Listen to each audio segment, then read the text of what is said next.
एवढं वैभव घेऊन काय करू आता?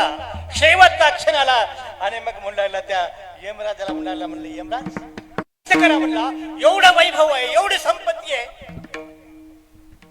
याच्यातली अर्धी तुम्हाला देतो म्हणला. एवढ्या संपत्तीतली अर्धी संपत्ती तुम्हाला देतो, पण तो एक दिवस द्या म्हणला. राजा हो, एक दिवस द्या मला. यमराज म्हणाले माझ्या हातात नाही ते.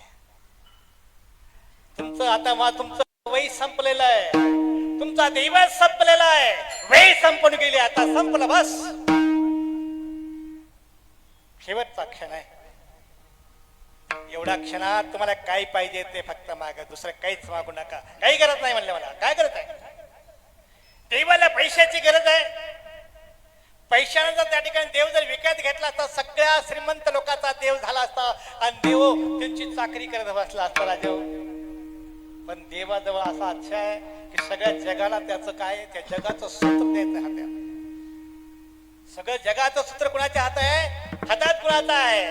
तर त्या देवाच्या हातात आहे. लिंगे बोलविल्या सूर्य चाले, लिंगे हलविल्या ब्रह्मांड रचे, लिंगे खचिवल्या सर्व कथे, सत्ता मात्रे लिंगाची. सगळी सत्ता देवाची, सत्ता देवाची. आणि म्हणू लागला आता काय करावं? गत्यंतर नाही, केल्याशिवाय गत्यंतर नाही. तसं तर आमचं सुद्धा आहे. आमचा सुद्धा एक दिवस असा येणार आहे, काळ अशा प्रकारचा येणार आहे.